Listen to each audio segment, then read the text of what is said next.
welcoming Jim Reuter.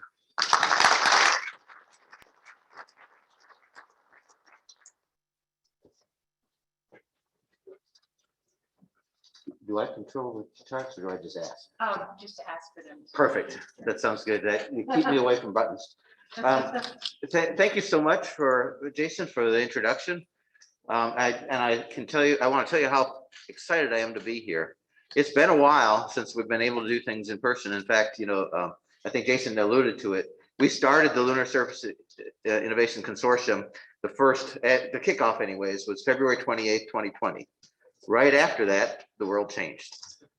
And so we haven't had a chance to get back to in-person events until really now, just recently, and now here. This is our second time we've been in person for the consortium.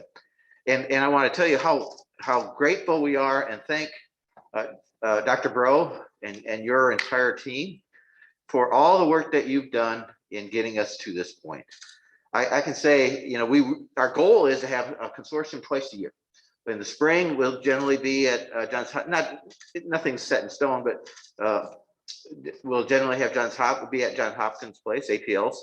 And then one time in the fall, we want to be somewhere else. And, there's a lot of nervousness among the community about, trying to host one in a hybrid environment, but you guys stepped up and hit it out of the park. We're so excited to be here. It's a great venue for us, and I can't thank you enough. And I will say, and we're here for the academics. Very impressive. The campus is impressive, but you also have an impressive football team, I understand. Look at those things, and so you're like 8-1. Some fluky loss at the beginning of the year. Almost got the conference clinched. Was that 3-4 years in a row? Something like that. So yeah, I noticed. I also then want to thank Rachel and Ben for all the outstanding work APL has done. I can't say enough about the leadership that you provide, and you'll see it throughout the day.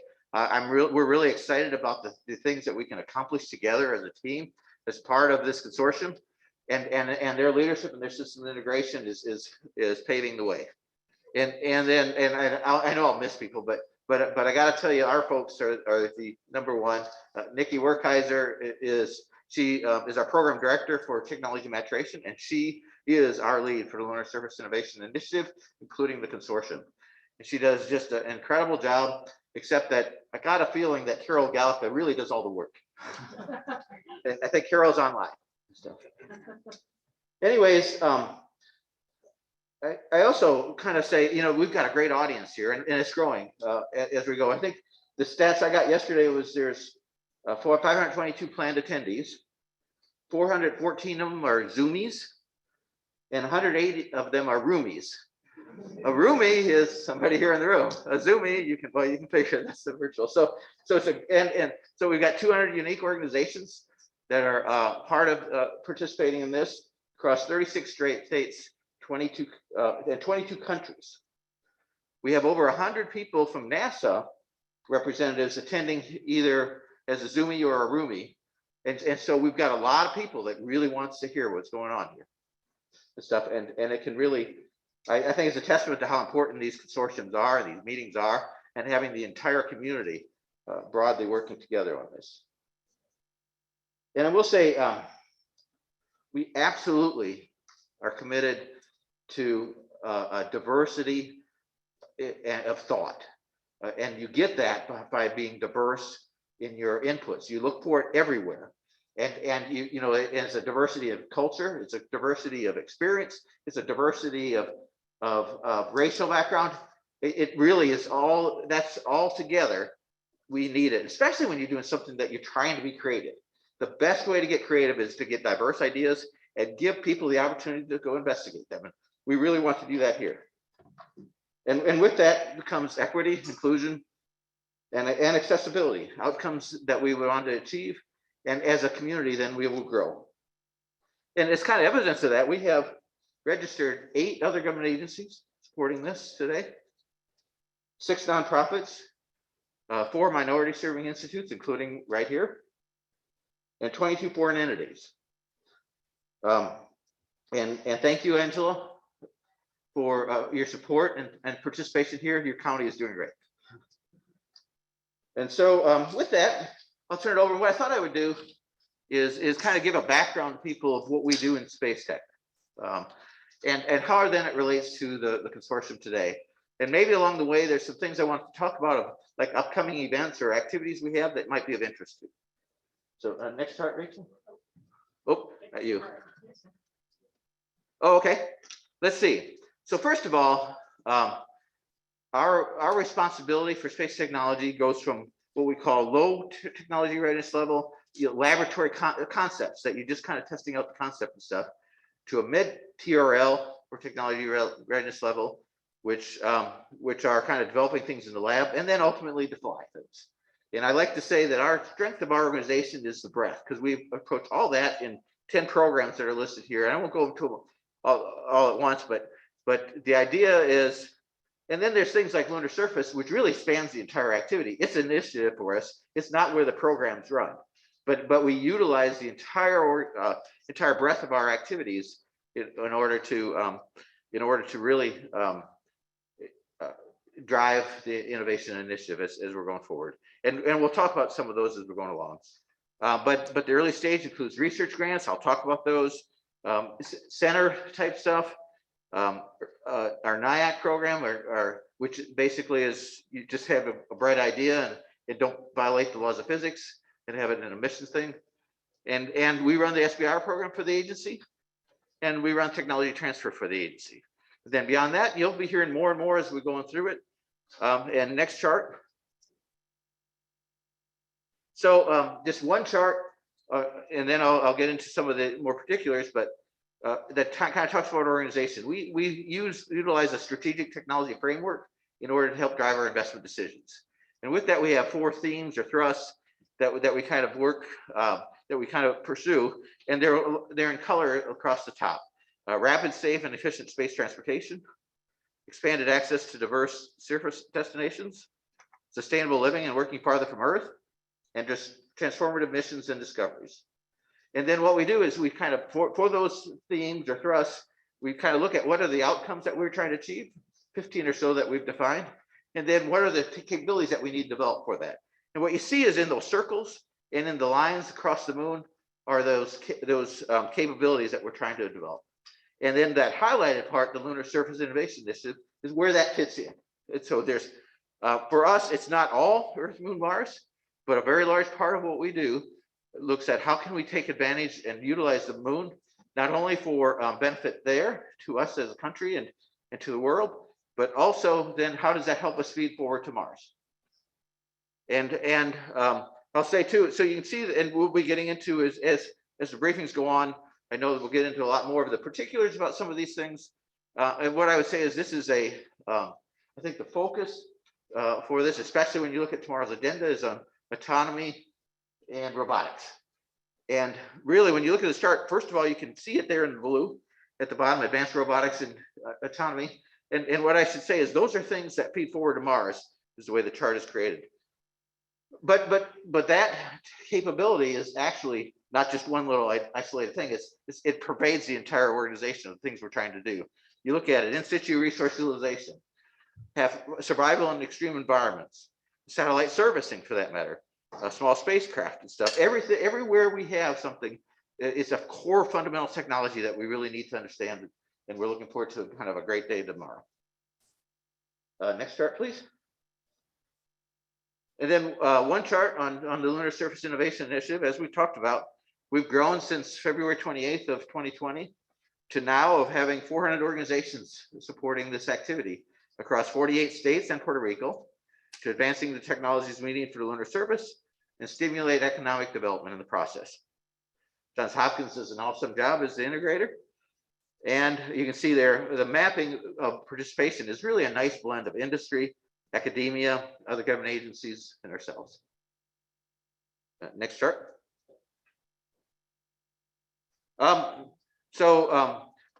Certainly one of the critical things and the key things that we're doing on the moon is take advantage of the resources there, or in situ resource utilization and excavation and construction. These are 2 of our key thrust areas that we pursue. And this is kind of a roadmap, if you will, of the types of things we're thinking we would do over the next decade. Starting with, and if you're going to do this, you do things in a stepwise way. So we start with reconnaissance, prospecting, sampling, subsystem level demonstrations, resource acquisition and processing, follow the natural resources and demonstrate extraction methods and processing, and then finally get up to a pilot consumable production. That hopefully will be what is key for us to being able to say we have a sustainable presence and sustainable part that's not just NASA, but we're one of many. And for us, we'll talk about more of these technologies a little bit as I'm talking, but we start with, if you look in the lower left, there's both recovery of water from the ice and oxygen extraction from the regolith. There's actually a lot of oxygen in the regolith. And so we're looking at a parallel path for those. Right now, the oxygen extraction is mostly ground demos of what we're pursuing. And whereas the early activities are more on ice mining, and we have an experiment coming up very soon, and I'll talk about that on another chart. But that leads to the Viper mission. Probably people have heard of that. It's a rover mission to look for ice mining. It's a joint mission, SMD led, Science Mission Directorate led, and then our prime one that is kind of feeder into that. That we hope to lead towards a subscale demonstration, and then ultimately to a pilot system. And that could be either one of these technologies. We'll see how things evolve. In parallel with that, we are looking at lunar surface construction demonstrations in the mid 2020s, following up in the later 2020s, growing that thing, having excavators and demonstrations. And so, so overall, it's kind of a general roadmap that allows us to plug and play as we have great ideas and great developments from the community. Next chart. And when you kind of give freedom to people to be creative, and you just let them be that way, you get some really cool ideas. And so one I wanted to talk about is the second mission of Intuitive Machines. So, and I should back up and explain, I think probably everybody in this room is familiar, but the Commercial Lunar Payload Services, or CLIPS program, is something Science Mission Directorate leads. And it's a very large number of I don't know, 10 or so companies, there's probably more, that don't quote me on the number, that are developing landers of various sizes and descriptions. And we go through a competitive process for them developing missions. And so in that process, Intuitive Machines won a second mission with NASA, and with the idea of that over in the upper right corner, that Polar Resources ice mining experiment for Prime 1, a drill and a mass spec for looking for ice would be a core part of that. But then we use what we call a tipping point solicitation, which is pretty open for people to be creative. And with that, we selected Nokia was developing a 4G LTE network, rad hardened, because where we are on the moon, and want to demonstrate that as point-to-point communications on the surface. So it's a demonstration of that's on this mission. And then also Intuitive Machines is developing a hopper. So the idea behind a hopper is you jump and go a mile or something away from where your home base is. You do whatever investigation you can do in 2 pounds, and a 2-pound package of instruments, and then hop out and stuff. And so this actually makes a really creative mission all by itself. We're targeting landing a little over a year from now. And then, this community has gone through an exhaustive study on where should we land this thing. And it's kind of a Goldilocks thing. You want to have enough sunlight where you're going, that you enough sunlight that you can provide the power for a 10-day mission or so.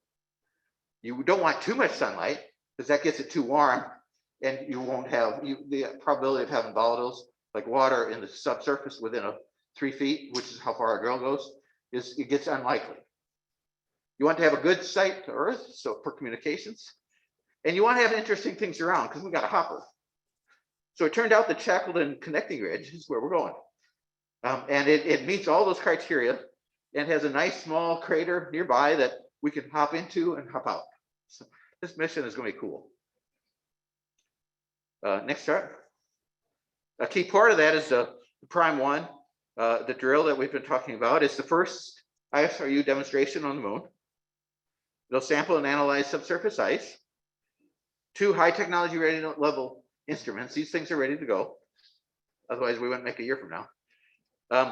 Deliver on the commercial lunar lander in 2022, intuitive machine. And then it's in front of, so it informs the Viper mission as we're going through it. You know, drills on another planet, it takes a while for you to really understand exactly what's going on. And so having a pre-meeting before the big mission, a pre-mission is greatly helpful. And there's the industry collaboration that we've been talking about. It's Honeybee Robotics is actually providing the drill. Next chart. Another, power is king on the moon. If without power, it's really the commodity that's going to drive us how far we go. And with that, we one of the solicitations we have in work right now is what we call a lunar vertical solar array technology, FISsion. When you're sitting on the poles of the moon, which is where the most likely places are for water and ice extraction and stuff, when you're sitting there, there's an advantage and disadvantage. The sun, by the nature of the trajectory, the nature of the geometry of the situation, the sun basically stays right on the horizon almost all year round. So at that level, with that horizon, you have a really poor incident angle to try to get sunlight and stuff. But if you go up 10 meters, now you can get a great incident angle. So the idea behind this is autonomy and robotics. Well, this is big, you know, is our emphasis here. This mission is big for those activities. The concept is, let's provide an autonomous vertical array deployment up to 10 meters, put the solar array at the top so that it has strong incident angle. It has to be able to traverse or uneven and operate uneven terrain. It needs to be able to retract and be mobile. And you know, it needs to fit in a tight packing volume and stuff. So we've got 5 contracts in place for early design activities. They're listed there as the companies. And then our goal is to down select to maybe a couple, hopefully, to continue on as we're going forward. So a great technology, a unique application for the lunar poles, but a great way to potentially go. And then when you've got a retractable telescoping 10-meter boom, there's lots of other applications for that. Next chart. Fission surface power. So ultimately, if you really want to go to harder points to get to on the moon that survive a 14-day cold night where it's one of the coldest places in the universe, you need a constant source of power. Ultimately, when you go to Mars with the storms and as far away, you need constant source of power. And we believe it's time for us to be pursuing fission, nuclear fission power in applications like this.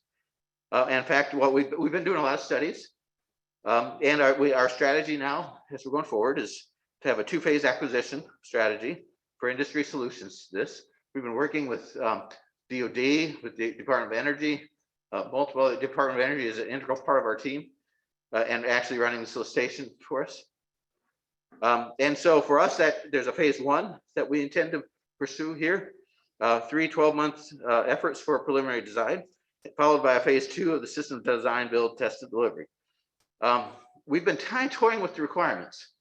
Originally, in fact, up until like right now, what we've been talking about is 10 kilowatts or so of power for that. It's about where we can reach the solar arrays and stuff, but what we've looked at our architecture, we've looked at what we really need, and our intent is to go out, when we go out with this solicitation, with a 40 kilowatt requirement as opposed to 10. In which case, then it gives us a nice jump up. That's about where we need to get to in order to do some really to really process resources on the moon and other sources too. And it's a good size, as long as it doesn't get too big. The problem with this, everything's a trade-off, and the problem with this is you got to be able to land it. And then guess what? If you land it on a lander and you want that lander to go away, we better get the surface power out of the way. And there's some scenarios where it'd be nice to be able to transport or be a mobility. So we're looking for that as well. And so right now we're just about ready to go out. In fact, we think we'll have this out for a solicitation before Thanksgiving. Next chart. One of the key things that we've been working on is cryogenic fluid management. I swear I've been around NASA for, well over 30 years. 38 years I've been at NASA, and I swear for 20 or 30 of them, I've been hearing people say, we just got to invest in long-term storage of cryogenics in space because it will be a game changer and transformative of what we do. So now we are. What we did is in our last, what we had our tipping point solicitation, was we called out for flight demonstrations and technology development for cryo fluid management. We've sent in the last 4 years, we had our NASA experts put together a list of 26 or so technologies that we needed to develop in order to get the ultimate achievement in both liquid hydrogen, liquid oxygen, and liquid methane. Hydrogen being the hard one. And so then we went up for a solicitation, and we got really, because this is the idea behind that tipping point is that a little bit of extra investment in the government, along with investment from the private sector, together combined can really put something over the top. And we really think, and by the nature of the solutions we got, we really think that's upon us. And what we had was 4 excellent flight demonstration proposals, all to fly 2023 to 25 timeframe, and very complementary to each other. And so the 4 are listed there: SpaceX ULA, Space, which is a small business in Florida, and Lockheed Martin. And so, and the nice thing about them is the ones on the left are kind of full-scale things of particular technology, like cryogenic fluid transfer in space, that sort of thing. The ones on the right tend to be subscale, but more of the technologies. So of these 26 or so, they're meeting like 17 or something. Not all of them have to fly anyways. And so we're really looking forward to this. It's a big investment that propels the way to the future of different propulsion systems as well. And what I'll say with that, I mentioned tipping point. It's in small font there, but our next solicitation release, we expect to be, we're going to target early next calendar year, hopefully January or something. Our commitment with that, we have it, and actually what we're doing right now, it'll be out in the next several days or sometime this month, is a request for information first from industry to get your inputs on things what we should pursue, because we're really committed to looking for this tipping point solicitation to especially be what helps commercial space as well as helps NASA's missions. So going forward, and we know there's a lot out there, and so we'll put out an RFI on that, and also we kind of tagged along with that. NASA, like all agencies right now, have a big push to how do we help with clean energy and climate change. And there's a lot of things we can do that are along those lines, actually, and we're a big part of the team. And we in technology, so in the RFI, we're going to be looking for ideas that more for early stage stuff as we go through it. So when you look at that, RFI comes out sometime this month, you can look for that. Next chart. Space Tech Research Grants Program.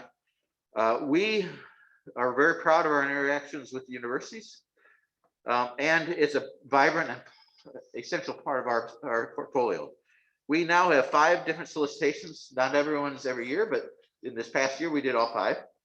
And it starts with the graduate research opportunities, or NST Grow, which are not topics on our part, but how we can help develop the graduate students. And they do some, and this is not a scholarship. This is they're working for us. It's great to have a scholarship, but they're doing much more. Early career faculty, we have 40. You'll see. You can see we put the numbers there. 236 active awards right now in our NST Grow, and our next solicitation is expected September of 2022. This early stage innovations. That's for early career faculty. 46 active awards. This is for prior to tenure track faculty as we go through it. At this point now, we start naming the topics in general areas, but pretty general areas, and we get solicitations and we go through it like that. And then our next solicitation, you can see February of next year. Early stage innovations is now for those tenure track professors and working preferably with industries or maybe another university or something like that. We have 51 active awards in April-May timeframe for when the solicitation will be up. Now we haven't picked topics. Certainly this is what we're talking about here is a key area for us to be considering, but it's not the only key area. And as I said, don't be surprised if there's a fair amount of emphasis on clean energy too. Which actually is directly fits with what we're doing here. let's see, the Lunar Surface Technology Research Opportunities are Luster. We created this and we announced it at the kickoff, wasn't it? Yeah, at the kickoff, we announced we were going to do this February 2020. Was that, what the heck year is this? Yes, February 28th, 2020. Anyways, we said then we would go ahead and put the solicitation out. Now we've had actually two cycles through it of awards.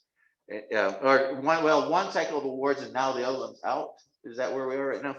Anyways, so we have 6 active awards. With the idea behind these is a bit more money. These are a couple $1 million or a couple years time and focused on lunar surface type activities. And then our Space Tech Research Institute is one of my favorite programs. Of course, I say that actually every program that Nikki works is my favorite. She gave me a hard time that I named a lot of favorite programs before and didn't name any of hers. So we're here. This is obvious name on board. But anyways, the research institutes. The idea behind that is it's multi-university. At least three or so universities having major roles. We pick a general topic, but then the universities have to partner. They partner, and we have a strong emphasis on minority serving institutes being part of that partnership. With the end also, a strong desire to have industry put for this. So we pick a topic, and then it's 5-year program, not just a couple of years, and it's $3 million a year. So we get a lot of activities on this, and I'll tell you, the first 6 we have have all been really fantastic. We're really off to a great start on the recent 2, and the idea is every couple of years we rotate. So we'll be hovering around this 6 is the plan as we're going forward. Next chart. So it's great. I really love our research opportunities. We're doing a lot with prizes, challenges, and crowdsourcing. I know I'm probably dragging on, so I'll just mention a couple things. But we're now getting into multi-million-dollar challenges. It's a good area to look at. And what we are finding more and more is crowdsourcing is an enormous tool that's in our tool set as we go through it. And in fact, this is a minor case, but we have it's coming up Tech Rise. One of the activities we have, there's a student proposals grades 6 through 12, and I'll talk about it in a little bit. But we asked for volunteers around the agency to be reviewing these things, and I think in a couple of days we had 400 reviews or something. The power of crowdsourcing is we see it a lot. Anyways, just to talk about it, I guess what I'll talk about is over in the lower right corner, the ones that are upcoming. We've had phase 1s of 3 challenges that are about 10 or multi-million-dollar phase. One is the Deep Space Food Challenge. It's a phase 2 activities. A Break the Ice Lunar Challenge, which, as you might imagine, is pursuing technologies that would help us mine ice. And then a Watts on the Moon Challenge, which, as you might say, it might recognize is how do we store and distribute power type, and we're looking for challenges there.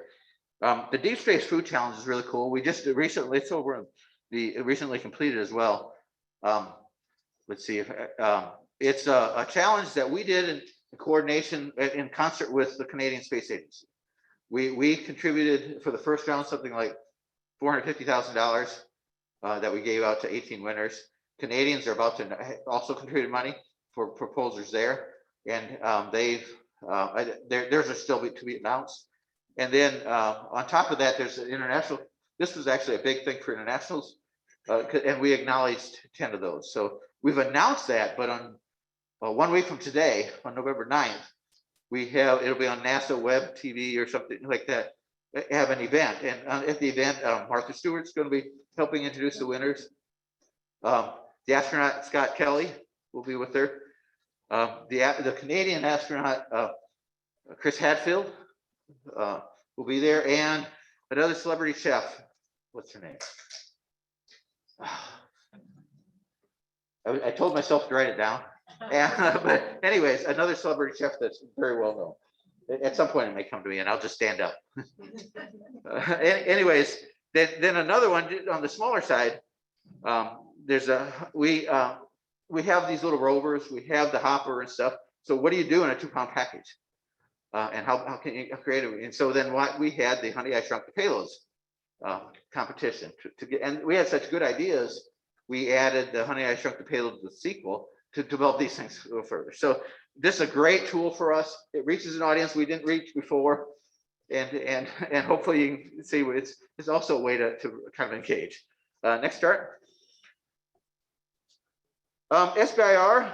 I'll just talk. Of course, I assume most people are aware of this program. We run this for the agency. It's a great program for us. It's a couple $100 million a year that we have to give out in awards, and we're really looking at ways to be more and more creative with that. Today's a big day. There's 3 things that we have going on. The number 3 is coming yet, but number 2 is an infusion and commercialization webinar this afternoon and stuff. It's a part 2, I think, and there's another 3rd one coming. And then November 12th, we have what we call, we have a lot of these post-phase. There's a phase 1, which is kind of you get 6 months. I won't quote the dollars because I'll probably get it wrong. 150K-ish. So, and then those turn into those that are successful at that. You can propose at the end of that for a couple year thing for phase 2, about $1 million. Then post phase 2, there's increasingly a number of ways that we can attract the community. I think one of which is the CCRPP, one of the worst acronyms I've ever seen. Civilian Commercialization Readiness Pilot Program. The idea is then if you've got a good idea that's past phase 2, you have secured funding from an investor, we'll match it up to a few $1 million, $500K to $2.5 million. Very successful program for us, and I think a really great opportunity. And November 12th, the application opens for that. And then early calendar year 22, probably in January, is our phase 1 solicitation release that will come forward. Next chart. And we've got our topics picked and stuff. And then another phase 2, post phase 2 activity is what we call our sequentials, which is a new program for us as well. And the idea behind that is you don't need the matching funds if you're one that's a sequential area that we look. And you can see that over the 2 years we've been working this now, we've awarded, 13 selections around $50 million. So a few $1 million each that you can get from this. And they're starting to be real money. Next chart. Flight opportunities. We run this suborbital program for the agency, and they are doing a fantastic job for us. You can see that over the last 10 years, we've had 780 or so payloads, if you look on the left. So about 80 a year of payloads that we fly.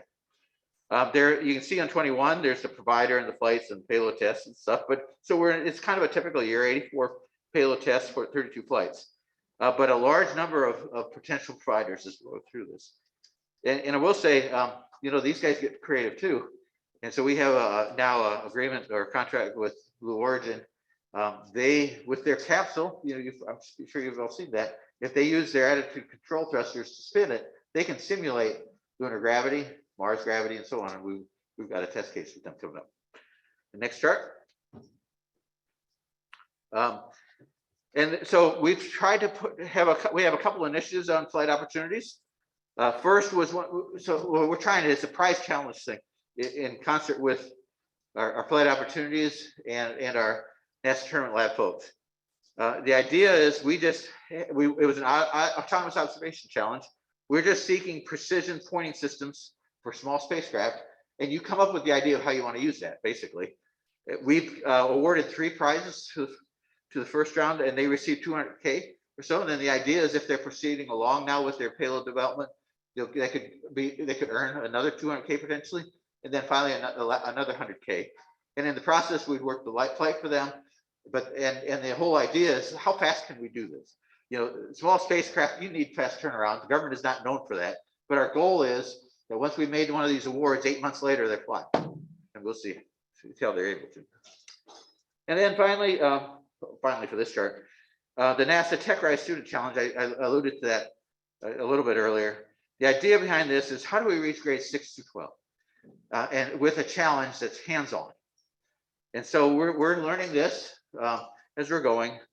The idea was basically we've got a flight orbital, a flight opportunity suborbital flight that will sponsor a flight. So what we did was we divided the country into 20 regions.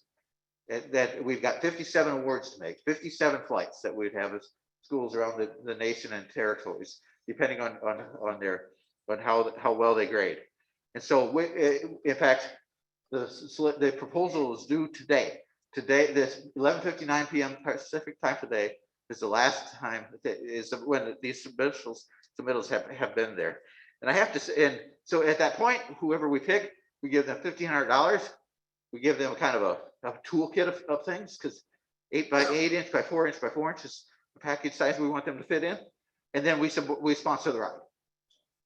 I'll confess, this is a challenging challenge for 6th graders, 11th graders and stuff. But I wasn't sure we were going to get as many proposals as we had awards to give, but it's pretty clear it's been really strong support, response.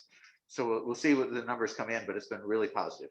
In fact, like a week ago, we already had more submittals than what I was worried about, or at least pretty close. So anyways, we think that'll be real fun. It's our first year trying it. Future Engineers does an awesome job of this sort of thing, and we're working this. January or so is when we'll announce the winners. Next chart. One thing is maybe a little out of place, but November 22nd, we're targeting on the STP3 launch, which is a Space Force launch.